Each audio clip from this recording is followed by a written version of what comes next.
Coucou la team, j'espère que vous partez bien. Pour Culture Box aujourd'hui, je reçois un médecin, pas n'importe quel médecin, mais qui a décidé de passer par le slam et la web comédie pour pouvoir véhiculer des messages de prévention. Je reçois pour vous Dr Abdallah. Ne rejoins pas l'ennemi pour combattre ta patrie, quel que soit l'or ou l'argent qu'on t'a promis. Latina beba na wafotenga, c'est ya bunding fan pum kaïbaïla. Ne rejoins pas l'ennemi, Latina beba pour combattre ta patrie, le wafotenga. Burkina, mon pays sous les étoiles meurtries. Le sol saigne des combats et des familles détruites. Les terroristes rôdent, abattent avec des mots. Mais ce qu'ils offrent, c'est de l'ombre, rien que de couteaux. Bonsoir à vous. Bonsoir. J'espère que vous portez bien déjà. Très bien, j'espère de vous, même chez vous. Oui, ça va. Ok. On va vous remercier d'avoir accepté honorer notre invitation. C'est moi, je vous remercie pour l'opportunité. D'accord. Je vais essayer de vous expliquer le concept, c'est un peu le rituel ici. Mhm. Bien évidemment, on parle de l'artiste, on parle de ses débuts, ses inspirations, aussi on parle de son actualité. Ok. Et aussi, on parle de ses projets futurs, si toutefois bien l'invité veut bien nous en parler. Ok. Et aussi, on est beaucoup de joueurs. Déjà, vous avez 2 défis à relever que vous allez découvrir sur le tas. C'est pas vraiment compliqué.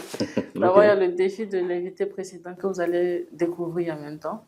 Et aussi, il y a le défi de l'émission proprement dite. Ok. Pour ce qui est du défi de l'émission, c'est ça a un rapport avec ce que l'invité fait. Ok. Donc, c'est pas vraiment compliqué. Ok. Est-ce que si toutefois, bien évidemment, ça vous dérange pas, est-ce qu'on peut commencer? On peut commencer. J'espère que je serai à la hauteur des défis seulement. Oh, que si. Il n'y a pas de souci alors. D'accord. On va déjà commencer par le début. Vous êtes de formation, vous êtes médecin. Comment est-ce que vous avez basculé de la médecine d'abord au slam, parce que vous êtes slameur, et vous êtes aussi web comédien. Comment d'abord vous avez basculé du slam à la médecine, enfin de la médecine au slam? Bon, disons que c'est une bien ancienne histoire, parce que le slam a commencé bien avant même la médecine, D'accord. mais pas sous forme de slam.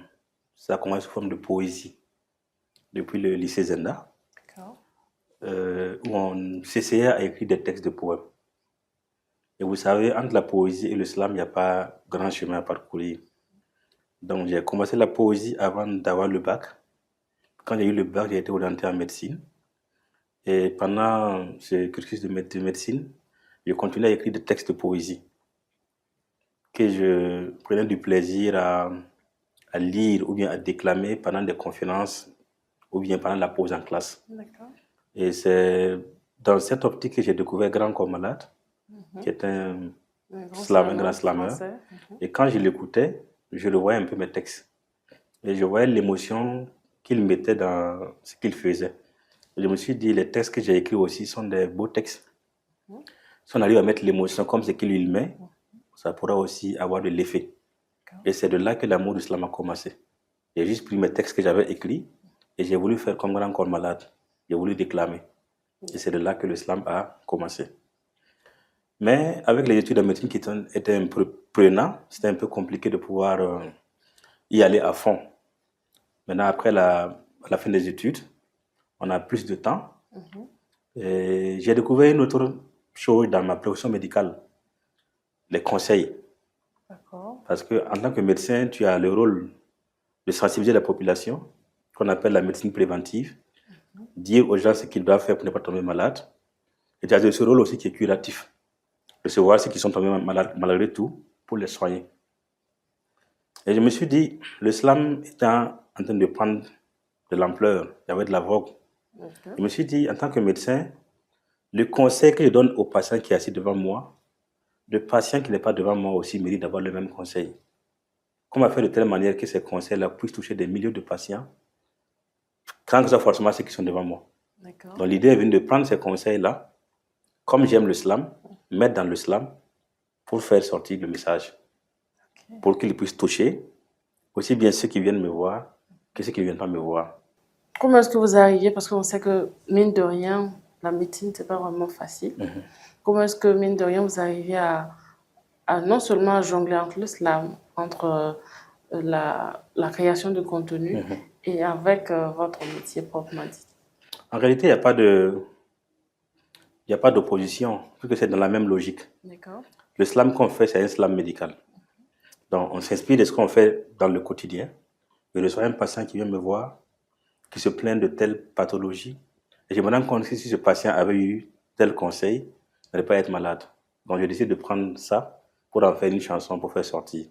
Donc, vous voyez, c'est un pont. Voilà, c'est une continuité. Il n'y a pas d'opposition. Le web humour, en réalité, c'est tout dans le même processus. Comme tout le monde, je regardais sur les réseaux sociaux des gens qui font des vidéos humoristiques. Et quand on regarde la viralité de ces vidéos, on se pose des questions. Et je me suis dit, étant donné que je suis dans la musique, j'ai eu le temps de côtoyer beaucoup d'hommes de médias, de communication, de culture, et justement aussi des web humoristes et des comédiens que j'ai eu à côtoyer dans le cadre de la musique, de la culture, on se retrouve. Donc j'avais des liens d'amitié avec certains humoristes. Je me suis dit, pourquoi ne pas passer par ce canal d'humour qui est très consommé pour faire passer des messages, tout comme je le fais passer aussi par le slam, qui est moins coûteux. Parce que la musique, pour faire une musique pour faire sortir, c'est pas évident. Il faut aller au studio payer, il faut faire un clip qui coûte beaucoup d'argent, il faut voir les télévisions, c'est beaucoup d'argent. Et on peut faire sortir une vidéo de musique chaque mois, peut-être une fois l'année, mais 2 fois par an. Alors que l'humour, une fois par semaine, tu peux faire sortir une vidéo. Ça coûte moins cher, c'est plus consommé par les gens. Les gens aiment lire. Donc on s'est dit, cet autre moyen de communication que l'humour serait un moyen puissant pour continuer le même travail qui est la médecine préventive, qui est la médecine où on donne des conseils aux gens pour ne tomber pas malades. Voilà pourquoi l'idée est venue de commencer les web humour. D'accord. Mais est-ce que vous avez rencontré par exemple des difficultés pendant, parce que non, mine de rien, c'est comme si vous êtes en train de tourner en film. Ça prend du temps, il y a le casting, bon, le casting c'est plus fastoche. Et puis c'est vrai que vous avez des professionnels, mais il faut que vous ayez le temps de X ou Y, la disponibilité de X ou Y pour pouvoir faire ceci ou cela. Vous dites aussi tantôt que c'est moins coûteux, cependant ça coûte quand même quelque chose. Comment est-ce que vous avez à jongler pour pouvoir faire ça et toujours être médecin proprement dit? Par exemple, on est là aujourd'hui pour cette émission. J'étais au bureau en train de travailler avant de venir. Aujourd'hui, je descends à 12h30. Ce soir à 16h, j'ai une prestation à l'université. Donc, j'ai quitté mon boulot de médecin et j'ai une prestation à 16h, c'est mon boulot d'artiste. Je finis ma prestation, je n'ai pas grand-chose à faire après. Donc, je peux m'asseoir dans la soirée, essayer d'écrire un texte sur l'humour.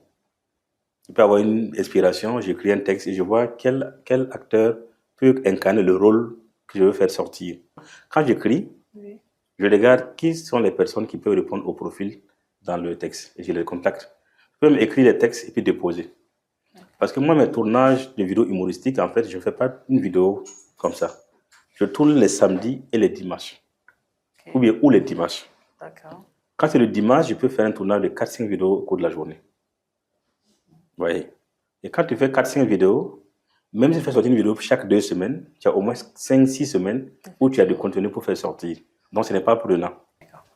Est-ce que, par exemple, vous avez déjà tourné et puis un patient vient et dit sincèrement, vous remerciez par exemple, sincèrement, grâce à vous, j'ai pu éviter X ou Y et tout. Est-ce que, combien de fois par exemple, vous pouvez recevoir ça et lorsque ces derniers-là vous reviennent, quels sont vos ressentis? Vous savez, il y a souvent, un patient vient, on prend son histoire pour raconter une vidéo. D'accord. Tout comme on fait des vidéos et des patients nous contactent pour dire ce que vous avez dit dans la vidéo là, c'est mon cas. D'accord. Et pour ça, mon bureau est à Gonguin, je consulte à Gonguin. Mais je reçois des patients qui viennent de Koubri, de Garguin, de Yagma, de Zaktouli, d'un peu partout de Ouagadougou. Et ces patients ne viennent pas à cause du bureau, du centre médical. Ils viennent parce qu'ils ont vu une vidéo que tu as faite. Ils se retrouvent dans la vidéo parce que tu as parlé de leurs problèmes et ils viennent pour avoir une solution. D'accord.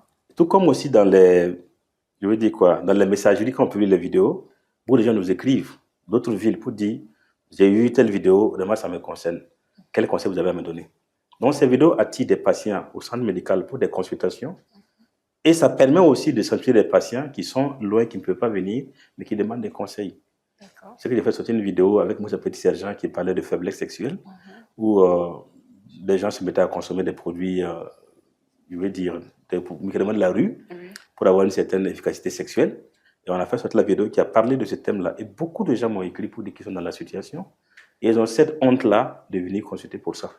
Et par film, ils se rabattent vers les médicaments de la rue, qui a des conséquences demain, aussi bien cardiaques, rénales qu'hépatiques. Donc, ça veut dire que ces vidéos-là amènent des gens à consulter et amènent des gens aussi à laisser tomber leur pratique. D'accord. Voilà. Mais est-ce que, par exemple, mine de rien, un patient rentre et puis il trouve que c'est vous, il n'est pas par l'euphorie de trouver son slammer préféré, son créateur de contenu préféré, et vous étiez obligé de le recadrer, par exemple, avec les photos, vous lui faites comprendre que non, ici, c'est mon cas de travail. Et voilà. Non, beaucoup de patients viennent effectivement pour ça, mais il n'y a pas histoire de les recadrer. Vous savez, le patient, il est guéri à 50% lorsqu'il trouve un environnement où il peut s'exprimer, où il peut être à l'aise. Donc, quand il vient trouver et qu'il est à l'aise, au contraire, ça aide. Forcément, des patients qui après demandent des photos. Mais les photos, c'est bien. On fait la consultation, on sort, on prend la photo dehors, on part avec la photo. Sinon, je suis assis dans mon bureau, il vient pour moi, ça fait des photos. Non, ils ne le font pas. Ils consultent et après la consultation, ils demandent souvent est-ce que je peux avoir une photo avec vous? Naturellement, on sort, on prend la photo. Et ça permet de donner confiance au patient. Parce que lorsque le patient a confiance à son médecin, le suivi du traitement est beaucoup plus facile. Et le patient est guéri à 50% lorsqu'il est à l'aise de pouvoir s'exprimer. Donc, des situations comme ça sont... D'accord. Cependant, on voit que certes, vous faites dans le cadre de sensibiliser les gens, dans le cadre de prévenir et tout, mais cela ne vous empêche pas d'être sur les scènes. Quelle est cette satisfaction lorsque vous vous retrouvez autour d'une scène, par exemple pour la SNC, le FESPACO, quel était votre ressenti? C'était un sentiment de satisfaction très grand. Parce qu'en fait, lorsque on produit quelque chose, on aimerait que ça soit consommé. Cette consommation, c'est quand les gens écoutent, quand les gens payent et tout.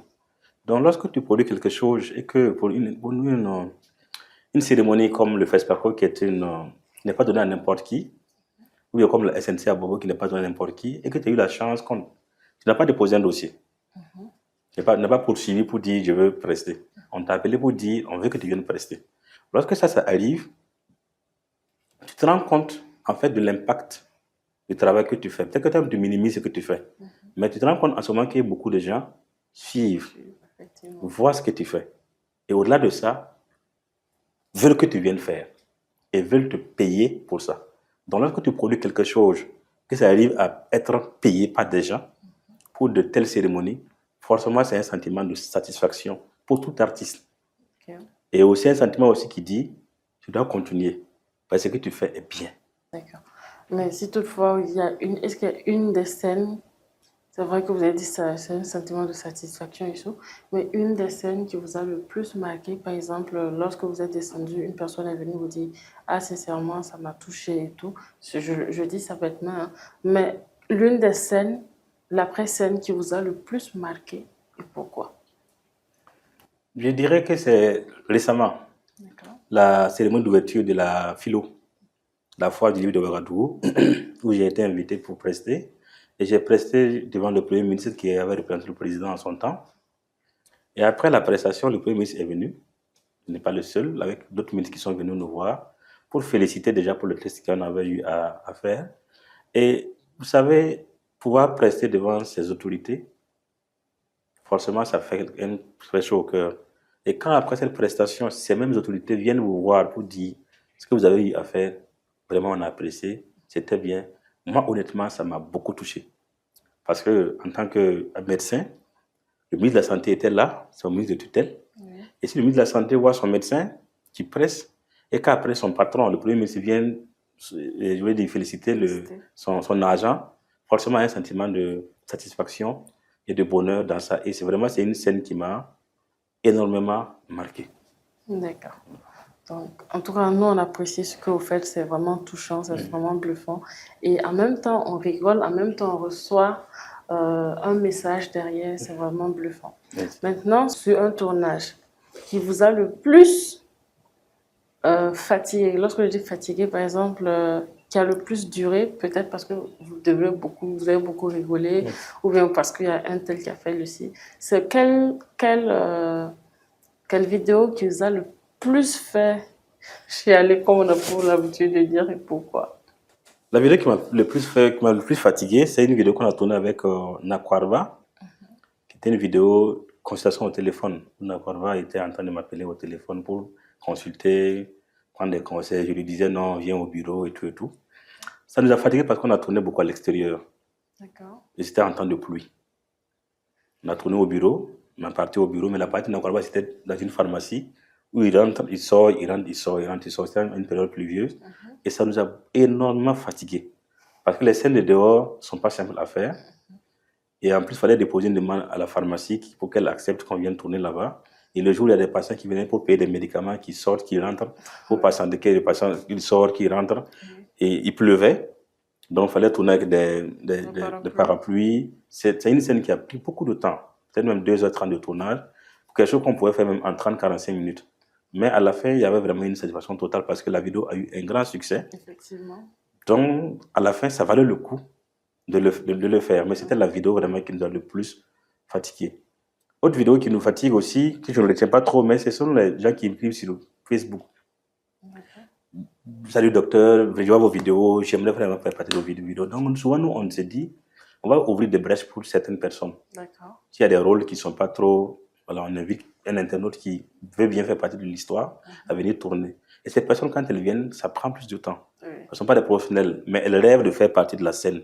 Donc, tout comme nous aussi, on a eu des gens qui nous donnent des opportunités un jour, on s'est dit aussi, on va souvent ouvrir pour donner des opportunités à des gens de venir. Mais quand ça vient, souvent, c'est compliqué parce que la personne, elle est nouvelle, elle ne maîtrise pas, il y a le stress devant la caméra, il faut de prendre des scènes plusieurs fois. Donc, voici des situations aussi qui ne sont pas simples. Je voulais bien connaître vos différents projets, si toutefois, bien évidemment, vous voulez bien nous dévoiler ça. Oui, il y a beaucoup de projets qui sont là. Comme je disais tout de suite, je suis en train de créer ma propre émission, des podcasts qu'on appelle Dites-nous, où je partagerai mon expérience de médecin, d'artiste, d'humoriste à travers ces podcasts, parce que je me dis que c'est important de le faire. Je suis peut-être un médecin, mais il y a peut-être un policier ou un enseignant ou un ingénieur qui veut aussi faire de la musique, qui veut aussi faire de l'humour et qui a peur d'embrasser la carrière, la peur de gérer les deux, peur de ne pas pouvoir et tout. Et je me dis que si on a pu avoir une histoire avec des hauts et des bas, c'est bien qu'on partage ces histoires pour que d'autres personnes puissent s'en inspirer aussi pour faire leur chemin.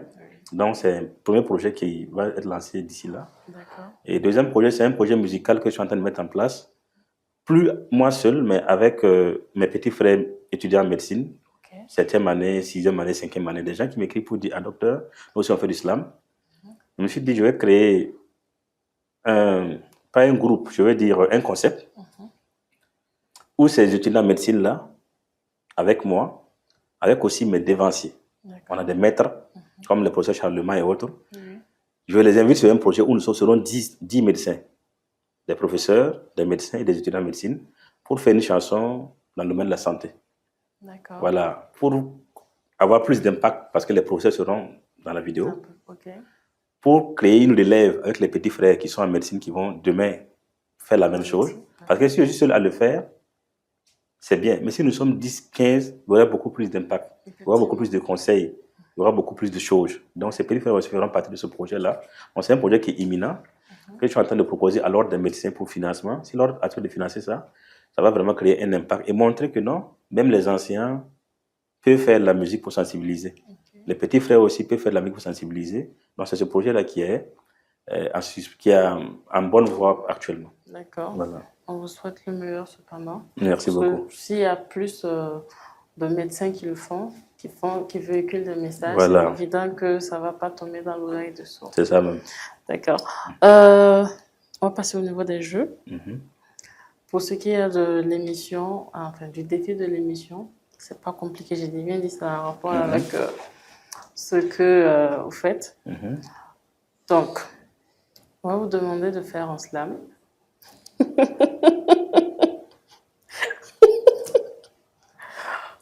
En rapport avec l'atmosphère que vous avez ressentie autour de l'émission. Si vous n'avez pas aimé, vous faites ressortir ça. Si vous avez aimé, vous faites ressortir. Pas compliqué.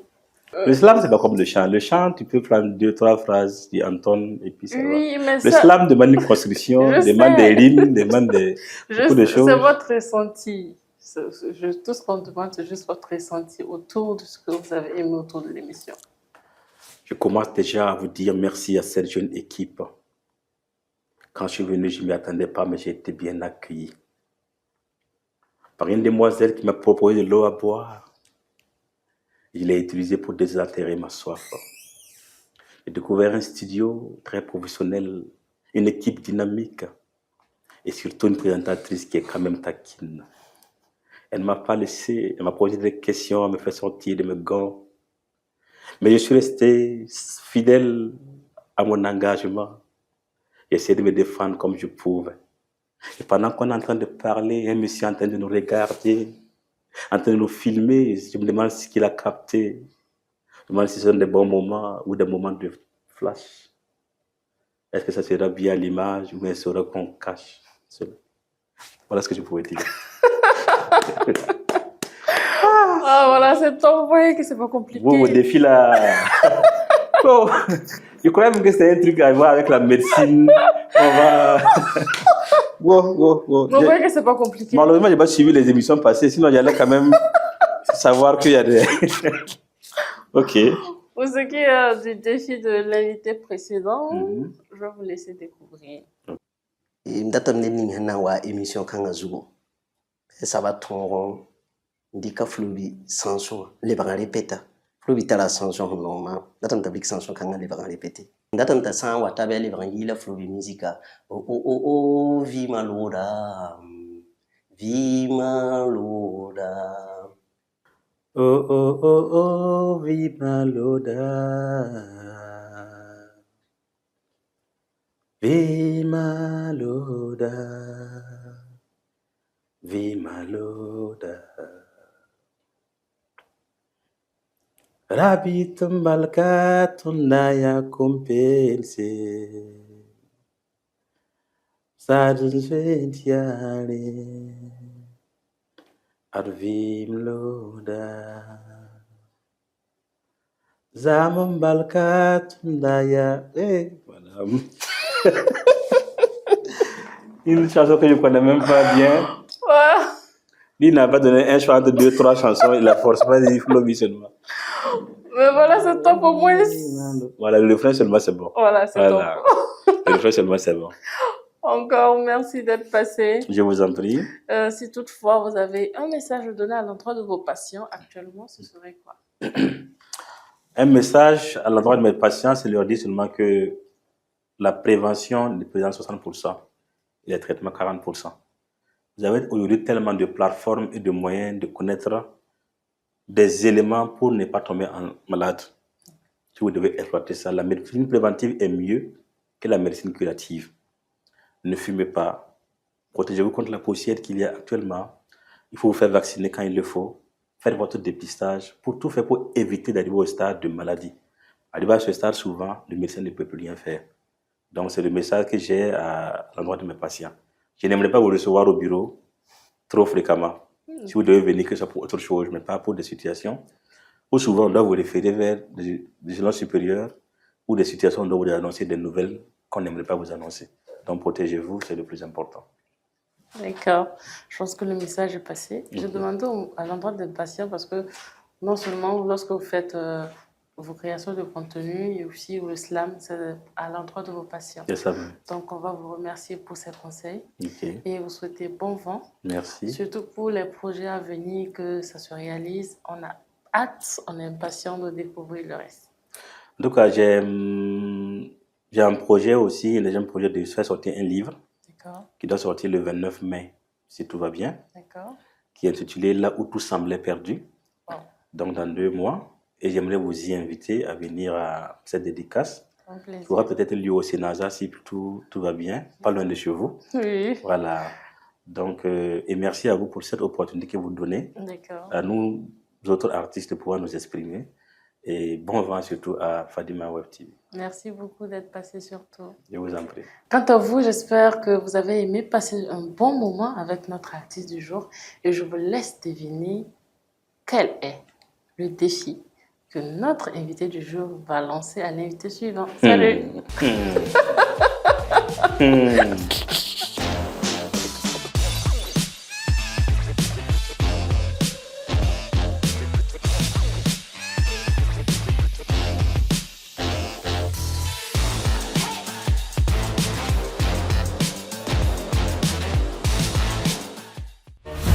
Fadima Web TV, les racines de l'actu.